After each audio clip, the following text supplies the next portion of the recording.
प्रगती मनोहर केदासे। मी इयत्ता 7वीची विद्यार्थिनी आहे।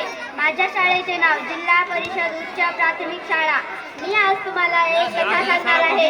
माझ्या कथेचे नाव अकबर आणि बिरबल। एके दिवशी अकबर आणि बिरबल हे दोघे एका मोठ्या घनदाट जंगलामध्ये शिकारीसाठी जातात आणि अकबर शिकार करत असतेवेळी त्याच्या तलवारीने त्याचे एक बोट कापते आणि त्या बोटातून खूप रक्त येत असते। ते रक्त पाहून अकबराला खूप दुःख होते। त्यावर बिरबल म्हणतो, महाराज, असे तुम्ही दुःखी नका होऊ, असे तुम्ही दुःखी नका होऊ। जे होते ते चांगल्यासाठीच होते, जे होते ते चांगल्यासाठीच होते। हे वाक्य ऐकून अकबराला बिरबलाचा खूप राग येतो।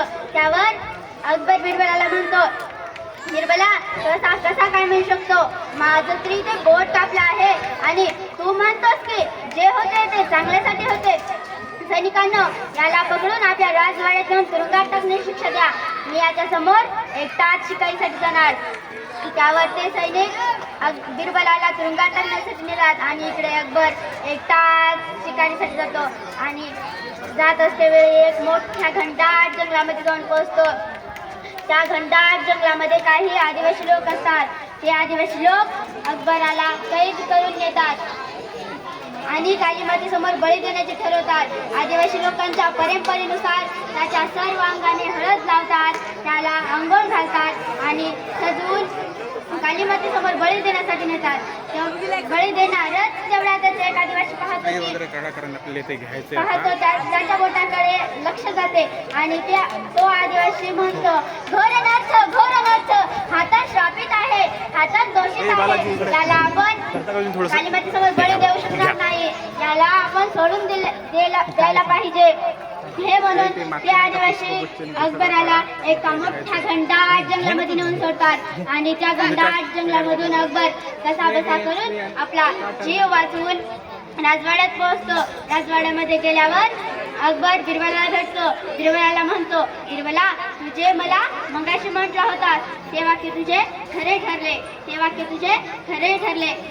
आज जर माझं बोट कापलं नसतं तर माझी बळी आज आदिवासी लोक नक्कीच दिले असते।